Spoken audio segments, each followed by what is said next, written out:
All right. Hey, this is Carl Monger with GallantFew Leader Chat. I am joined by Army veteran Ross Paterson, who is the CEO of XM Performance, and a couple of other things that we can talk about here in a moment.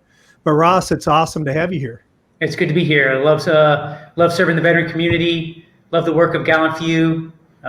Honored to share however I can. Well, I appreciate that. We're jealous is not the right term. Envious isn't really the right term. But man, the things that you do, the things that you accomplish, and what you've done overseas with the nonprofit that you established. I mean, and I want to be able to touch on those things as well as the business topics we talked about. But I mean, you got a lot of stuff that's going on. You're a high impact kind of guy. High impact's a nice way to say short attention span. So, I get bored quick, and I like to do new things. And so, one of the things the pandemic's done to all of us is upset the apple carts, right? So there's a lot of new challenges out there with our client base and with our own business. So the new challenges give me new energy. So it's been an interesting 5 months for sure. You have appeared in some GallantFew podcasts before. You've spoke at Vet Expo. You've been part of all the things that we have going on. But just in a real quick nutshell, would you update people on who you are, military background, and then performance? Sure. I'm a Army veteran, commissioned out of ROTC in 1990. Got bored in 1996 after I had a company command in the 101st. Left the Army, went to GE. Went from one bureaucracy to another one. But GE really gave me an opportunity to take my leadership credentials and put them into the business context.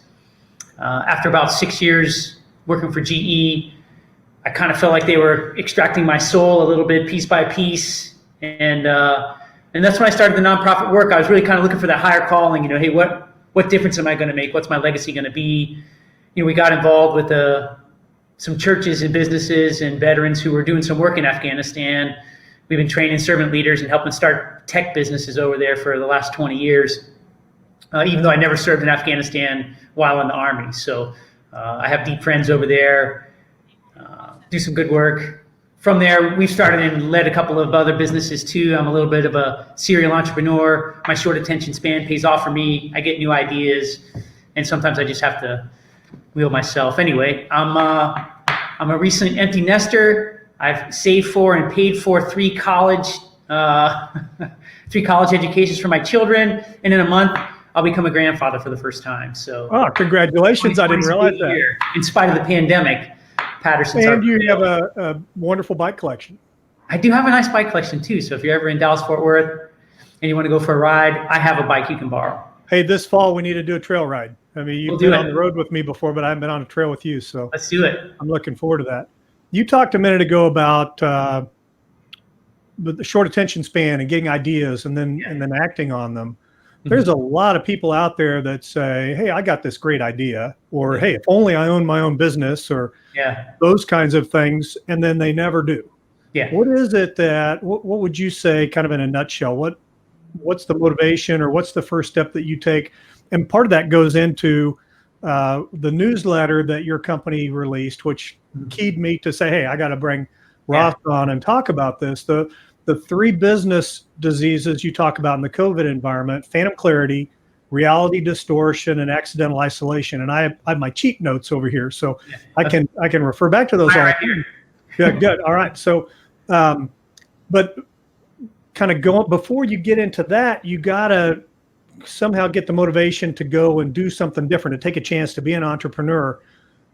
When you get that idea, how does that start coming into reality in your head, if I could?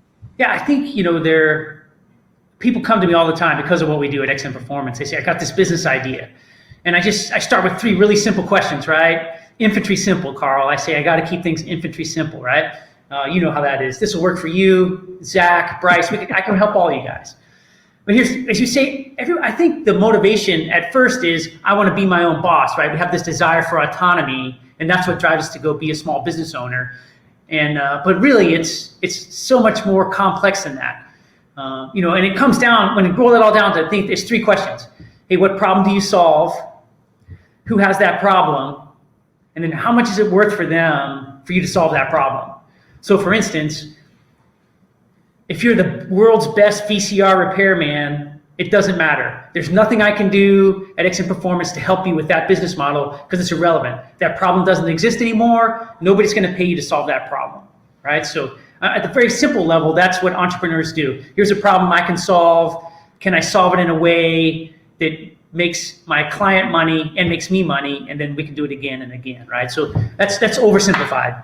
And then really, I think the military has this down. The military has a very simple planning process. It can be very simple. It can be more complex, expand and contract as you need it. And most small business owners can't translate that into anything that's helpful for them, right? And so we start talking about phantom clarity because business owners think I have to have some 30-page small business administration business plan application, and it really doesn't need to be like that at all. It needs to be very simple, right? We need to take these ideas, get them out of our head, put them onto paper, and I think it's a very simple. We coach a very simple 2-page business plan. On the front, strategic priorities, purpose, values, vision. On the back, tactical execution of your business plan, marketing, sales, operations, people, finance, systems, and processes.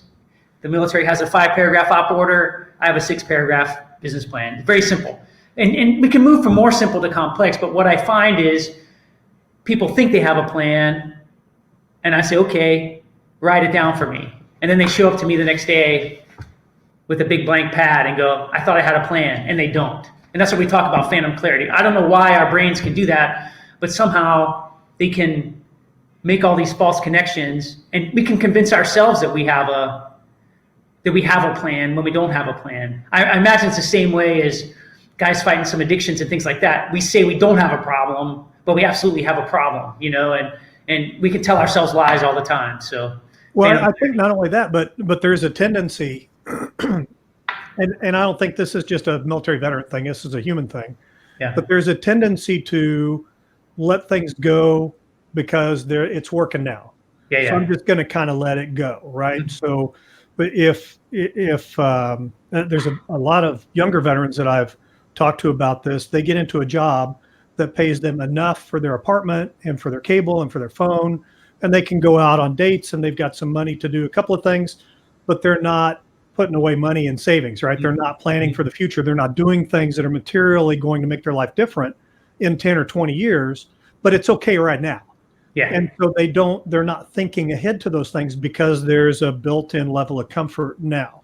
Right. That seems to me that leads into that phantom clarity because you think, hey, things are good, right? And then you blow a tire on your car and you got a couple $100 expense, but you didn't put that money away. So. Right. And listen, that even goes back to the bigger question that really comes down to, hey, why am I here? Not just to have a job and do something, but what difference can you make? And then, you transition out of the military, you get the first job. What's that a building block for, right? And how can you get to the next level? So yeah, absolutely, that phantom clarity can provide to a lot of things. And if you can't see the strategic goals of your life, then you're going to just really be in trouble. I mean, I can't find anybody who has the motivation to go do the hard things as an entrepreneur. They have a vision for their future that they're trying to get to. And if without a clarity about the future, it doesn't really matter what you're doing today. So, yeah. Well, there's an example that it kind of blinding flash of the obvious to me a couple of months ago. Mm-hmm. And yesterday was National Airborne Day, so it's kind of appropriate. Yeah. But, I've asked people, how many general officers do you know? Or sometimes sergeants major, but officers because they probably went to jump school when they were cadets. How many general officers do you know that have slick 5-jump wings, right? Basic paratrooper wings. Mm-hmm. So why, when that person was a cadet or maybe a lieutenant, why did they go to jump school? They didn't go because they were being assigned to an airborne unit, most likely. They went because they had this vision of themselves with those wings on their uniform. Mm-hmm. And, back in our day, it's really easy now, but back in our day when jump school was really hard and, they made you do all this running in boots and carrying around caveman logs and stuff like that. There was pain involved in earning your wings. Yeah. So if there were no wings at the end of that painful process, How many of those now general officers would have gone through jump school? Probably fewer of them, right? If they didn't have anything to show for it at the end. Would you have gone to Ranger school if there was no Ranger tab at the end? Right. So when you think about in terms of the vision you were just talking about, there's pain that you have to go through pain to get to that vision. And if you don't have that vision, why go through the pain? Yeah. So I think that was a long way getting around to what you were talking about. If you don't have that vision, you're not going to start acting to get there. You're just going to kind of stay where you are. Right. And that's basic motivation for everybody. You know, a lot of times when people start small businesses, what they really struggle with is getting into marketing and sales, and the question I ask them before I get anybody sales training is, what do you want and why do you want it? Because if we don't have compelling enough answers to those two questions, most of the people will go through the training, but they won't change anything about what they're doing. And so it's so key to success in the small business world that, we have some criteria that our marketing team looks for in prospects, right? And the first one is they got a big vision of why they're in business. And it's got to be bigger than I want to be my own boss. To be an XM Performance client. Now listen, you can be a contractor or, a marketing guru and, for a lot of other reasons that you want that to be that solopreneur, but those aren't great XM Performance clients, right? Big vision, starts with big vision, yeah. Yeah, nice. Talk to me about reality distortion. I think I'm guilty of this. Yeah. Because in terms of the veteran nonprofits, like sometimes, I don't want anybody else to talk to that particular person because I might be able to say the message better in my mind. Yeah. Right? Yeah. Yeah. I think, there's this challenge that we all have where we tell a pretty forgiving story to ourselves about ourselves. Isn't that a strange thing? We can be very demanding of others. I push my clients pretty hard because they have a big why. I help them get there. And every once in a while, I can tell myself, well, I worked pretty hard this week. But in the reality, I worked pretty hard this week on a lot of the wrong things instead of the most important things. And so we have to be careful. I think sometimes what you'll hear yourself say is something that like this. It's just easier, if I do it myself. That's not true, right? If you're trying to create a big organization and everything has to be done by yourself, then you're just lying to yourself. Yeah. Because usually what's behind that, it's just easier if I do it myself, is the vision is in my head, the plan is in my head, the process is in my head. This person that I hired can't read my mind, so it's just easier if I do it myself. And so we got to get past that side and get processes out of our heads and start delegating effectively, some of those things that maybe were easy for us to do in the military because there was a structure and some job descriptions and titles, and the team leader does this and the squad leader does this and the platoon sergeant does this, right? We knew what those were, what those roles were, what their responsibilities were. Not always true in a small growing business. And so, or a nonprofit. Listen, I led a nonprofit in the small business world before, in the creative world before I led a small business. And so it's the same way. We get really, really, really busy working on all the wrong things, and there's nobody to kind of say, is that the most important thing, Ross? That is maybe not. It's dead on. That's right. It's absolutely accurate. And it also, when you start growing that small business or small nonprofit, and you're the one that does the books, you're the one that does the Facebook, social media posts, you're the one that lines up the meetings, raises the money, tries to deliver services. Yeah. You get to a point where when you bring somebody in, it's just like, no, I don't have time to teach you how to do that or to pass my wisdom on or my vision on, because I got to get it done over here. And that is a painful lesson. I think that I have to learn once or twice a year, if not more often than that, because I tend to, no, I'll just do it. We're going through a thing right now that I'm really excited about. That is an azimuth check primer. Mm-hmm. So our azimuth check, if you as a veteran come to GallantFew, we're going to send you to azimuthcheck.org, and you're going to do a 25-question statement survey that you rate 1, not at all, 10, a whole bunch. Mm-hmm. And they range from questions like, I blame myself for everything that happens. Mm-hmm. I'm highly motivated to do hard things. The only places I ever go for fun are bars.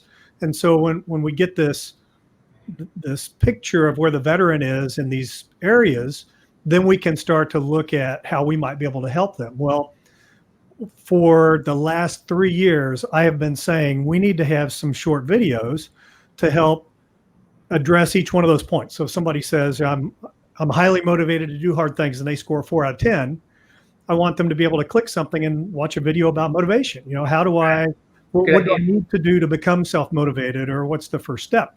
So, but guess what? This vision's been in my head. I've been so busy doing everything else that those videos have never gotten made. And so finally, about 3 weeks ago, I had that blinding flash of the obvious again. And I said, well, why don't we got 5 people that are primary team members. Each one of us take 5 videos, 1 video per day. Boom, in a week, we're done. Well, it took us 3 weeks and we still have about 3 left to finish.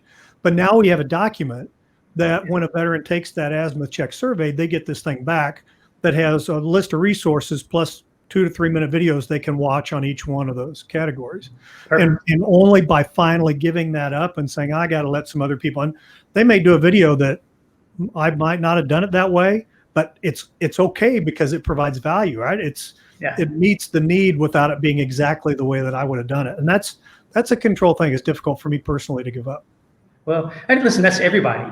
And, most of the time when I'm working with a nonprofit director or a small business owner, the first thing I tell them is, hey, you need to hire an administrator. And they'll say, I can't afford to. And I'll say, you can't afford not to, and it's just one of those things. There's almost always, without exception, there has always been a stay-at-home mom who's an exceptional businesswoman and administrator who only wants to work 9 or 10 hours a week. And if you can get those 9 or 10 hours a week of administrative tasks off your plate, that gives you almost a whole nother day or day and a half to go do their videos, another sales and marketing call, train the next person, whatever that looks like. But that's the first step, get rid of that administrative pieces. And if you think you're the only one who can do anything, that's reality distortion, right? You're just lying to yourself. You're not the only one who can do anything. And I like your comment on, they didn't do it exactly like I did it, but it accomplished the task. When you can really let go of stuff like that, you're a control freak. Very hard for me. Yeah. Very hard for me. It's hard for everybody, to tell you the truth. It's hard for me. We just have to overcome that. There's more than one way to solve a problem.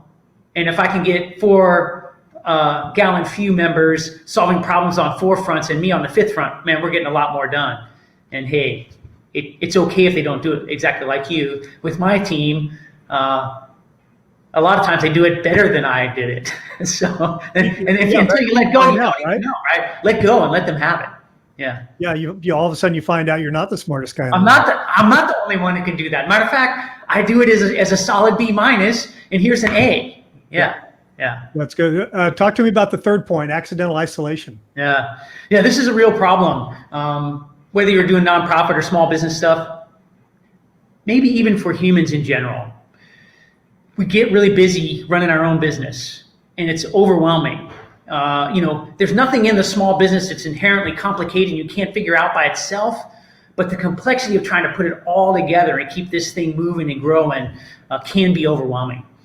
And so people get stuck all the time and they won't ask for help, right? And part of that goes back to phantom clarity, like, oh yeah, like if I'm going to keep working that plan, and part of it goes to reality distortion, where you say, oh, I'm making progress, and really you're on the wheel, right? And you're just turning that wheel, and going faster isn't getting you anywhere. And then part of it, in that accidental isolation, it comes like this: I have 6 employees, man, we got a cash flow crunch because of the COVID piece. It's going to be tough making payroll the next couple months. Don't talk about that with your employees because they'll panic, right? Don't talk about it with my spouse because she thinks, she still thinks this entrepreneur stuff's kind of crazy. And why don't I just go get a job, right? Can't we go back in the Army? I'm like, I'm too old now, but so that option's out of the way. But, it's just one of those things like, who can I talk to about cash flow problems in my small business? Well, hey, you need to be in relationship with other business owners and people out there doing the same battle you are, it's, so that's one part of it. And then the other part of it, is just, there's a CPA out there that knows how to do bookkeeping better than me. There's a lawyer out there who knows the sticky employment regulations and things that I need to know and do that. There's a banker who can help me navigate this paycheck protection program and all these other things like that. I don't have to know and figure everything out myself. So the more you can surround yourself with some experts, the less you have to be the expert. And the military combines armed team is a perfect example of that, man. Here's my logistics experts. Here's my close air support guy. Here's my indirect support guy. And we can tie all that together into a plan. I don't have to be the expert on all of it. And, so that the accidental isolation, and most of the time it's just because we're so busy, we don't have time to look up. And listen, here's something that affects all three of these is we get tied to our technology and we think that's work. And sometimes it's the least important work we can do, but because it's there and because we can knock it out and it gives us that, I got something done, fix. I got something done, fix. I made progress today, and it's just not true. And if somebody like a consultant from our team comes in there and takes a look at what you worked on every week, they'll be like, hey, Ross, you spent 15 hours this week doing $15 an hour tasks, and the $100 an hour tasks aren't getting finished. You just stole, $4,000 of future potential from your business. And until somebody else can put it in that perspective, we really just feel like all work's equal if I'm doing work, and it's just not, right? If we don't know the difference between the high priority, high payoff, most important task and the low priority, low payoff, least important task, that's part of the problem. Accidental isolation can certainly leave you in that funk. So, the functional emotional fitness coaching that we do, it has a portion in there where you ask yourself, what actions do I need to take to move my business forward, or what can I do today in whatever area you've chosen as the area that you want to focus in. And I think it's human nature. A lot of people say, why didn't I get that done? Right. Instead of what do I need to do to get that done tomorrow? Right. And especially when you're looking at those, it goes back to even the Covey putting the big rocks in first, knowing what you're going to focus on, managing your time correctly, because you can let that sand fill up your entire calendar, and all those great big rocks are still sitting over there not getting done. And in the COVID environment, do you see more of that? Do you see more of the little things that aren't as meaningful being focused on because it gives a sense of fulfillment? Probably two things you have in COVID environment that is with the increased fog is we have people holding on to old plans that are no longer valid, right? They need to pivot. The old plan of action is not working. They're still trying to run a playbook that's not valid anymore. And then we see just the fog of uncertainty, the isolation. Nobody go, hey, I need somebody to come take a look at this. What pivots should I be making? Leads to a lot of fog and indecisiveness. And so they'll just go do what they know to do because that's where they're comfortable. And that keeps them from kind of creating a breakthrough or a pivot to win in the marketplace. And I'll tell you that there's some places where things are growing. There's some new problems. Like the entrepreneurs are good in this, rather than kind of the bureaucrats, because we see the next problems and we start putting teams and processes together to try to solve those problems. And sometimes we get way ahead of the market, and it can be quite fulfilling to solve those problems ahead of time. But yeah, so it's a little different in the COVID environment for sure. But here's what I know. The hardest things for us to do are probably the things that are going to get you the breakthrough, where you're most uncomfortable.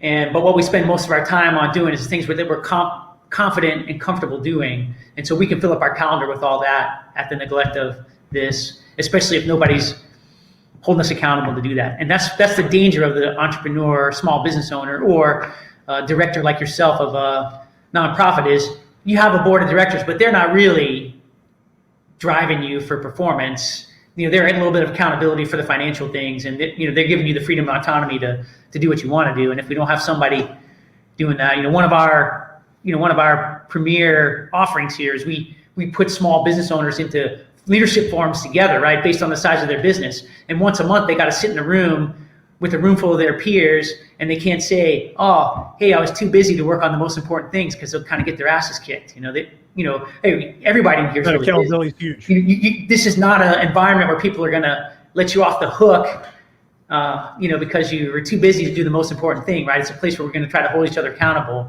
and solve problems, right? It's tricky.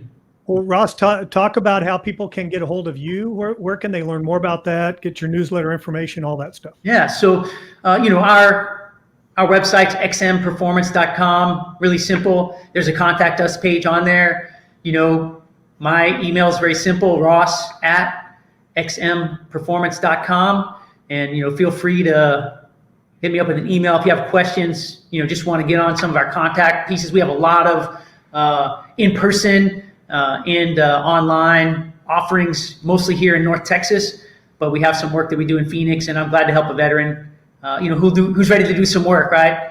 And just like anyone, hey, I'll set you up with a few things, and if you'll do that work, I'll help you more. And of course, my goal is to help guys get out on their own. We want you to grow your business up to here, and then you got all kinds of problems that Excellent Performance can help you solve. But hey, it's starting a business, no joke. So especially for the young veterans in the group, right? I'll tell you, hey, don't be in a hurry to start your own business. Go work for other people. You still have a lot you need to learn about business, about the for-profit world, about getting things done, in the small business community. And go let somebody else pay that tuition while you're doing good work for them, and learn as much as you can. Now, here's the last thing. If you want to be a small business owner, get in a position where you are going to be involved in the marketing and sales processes, because that tends to be the hardest thing for people to learn and the most uncomfortable. And if you think you can own a business and not learn marketing and sales, you have phantom clarity, reality distortion, and accidental isolation, right? You got them all. So, yeah. Well, good. I was going to ask you if there's anything else I should have asked you, but I think you just covered it all.